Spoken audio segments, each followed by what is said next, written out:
President Barack Obama's recent ban on monitoring Angela Merkel's communications forced the NSA to turn to other sources of European data. Apparently, reports saying the agency switched to spying on hundreds of German officials, including their interior minister. Let's get some perspective on this from former MI5 agent Annie Machon. Thank you for joining us here on RT, frequent contributor for us. Obama did say eavesdropping on friends and allies is out of bounds as far as he's concerned. So why did it appear that the NSA is still spying on other German officials? Well, let's not forget that the NSA has been caught out spying on every German in Germany. So whether it's Angela Merkel's personal telephone or whether it's 320 so-called elite Germans, 80 million Germans are being spied on by the NSA. So is it okay to spy on one? Is it okay to spy on 320? Or is it okay to spy on 80 million? Who knows? I think this goes much deeper.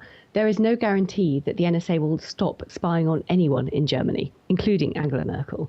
The only thing that can go to some way to rectifying this situation is not to rely on the US guarantees of we're not going to spy on you, is to actually take matters into their own hands technologically and protect themselves technologically. And this could have been done over 10 years ago.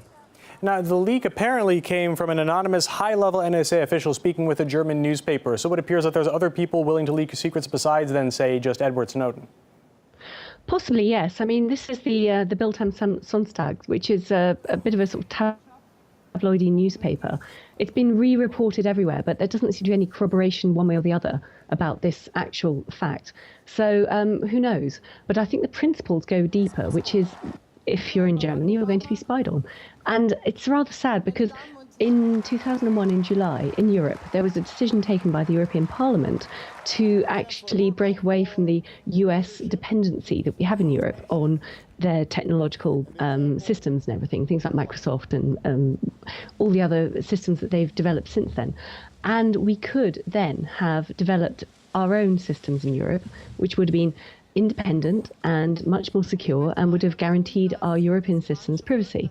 And this was, of course, abandoned after 9/11 in the US, and it would be good to go back to that. I hope that the European Parliament is revisiting the possibility of building up that market here.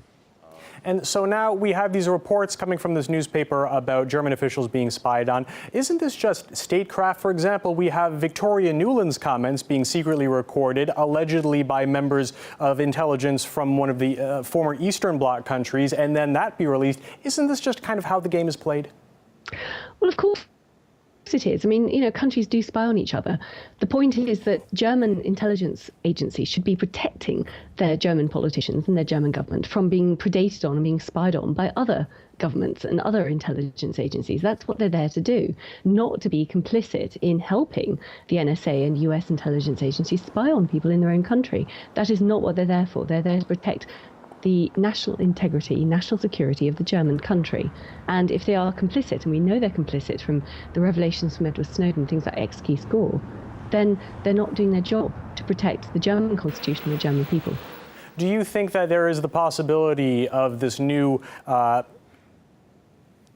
internet system being established, infrastructure being laid out that works its way around U.S. surveillance in order to trade information without any kind of involvement or possible eavesdropping? Do you think that could be successful?